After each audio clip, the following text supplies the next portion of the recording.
TVK உடைய மாவட்ட நிர்வாகிகள் சில பேர் மேலேயும், அதேபோல டிவிகே உடைய மாநில நிர்வாகிகள் 2 பேர் மேலேயும் போடுறாங்க. வழக்கு போடுறாங்க. அதாவது 2 எஃப்ஐஆர்லயும் மெயினா இவங்க பேர் இருக்கு. யார் பேருனா, ஆ மாவட்ட நிர்வாகிகள் மதியழகன் அவர் பேர் இருக்கு. அதேபோல மாநில நிர்வாகிகள் புசி ஆனந்த் அவர்கள், அப்புறம்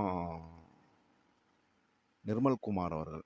இவங்களுடைய பெயர்களும் இருக்கு. ஸோ, இப்போ இந்த மாதிரி எஃப்ஐஆர் வந்து பார்த்தீங்கன்னா, 2 எஃப்ஐஆருமே ஒரே மாடல்ல இருக்கிற மாதிரி தெரிகிறதாக மக்கள் சொல்றாங்க. மெட்ராஸ் ஹைகோர்ட் வந்து அமைத்த எஸ்ஐடி குழு, அது வந்து தமிழக காவல்துறை விசாரிக்குது. அதேபோல உச்சநீதிமன்றம் அமைத்த எஸ்ஐடி குழு, அதன் கீழ் சிபிஐ வந்து விசாரிக்குது.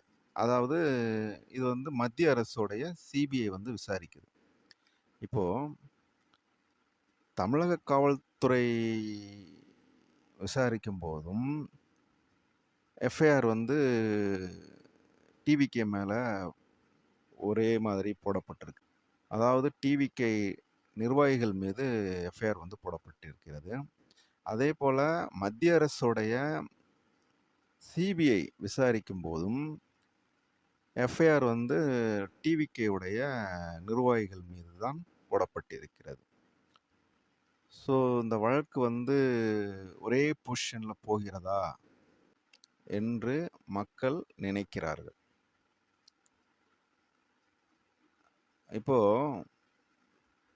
தமிழக காவல்துறை விசாரிக்கும்போது வந்து அஃப்கோர்ஸ் அவங்க என்ன பண்ணுவாங்க, எதிர்க்கட்சி. அவங்க வந்து டிவிகே வந்து ஒன் ஆஃப் த எதிர்க்கட்சி. ஸோ, அதனால அவங்க வந்து அவங்க மேல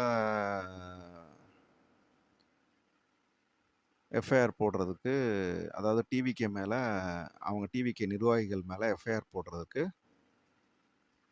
அது வந்து சாத்தியம்தான். அது வந்து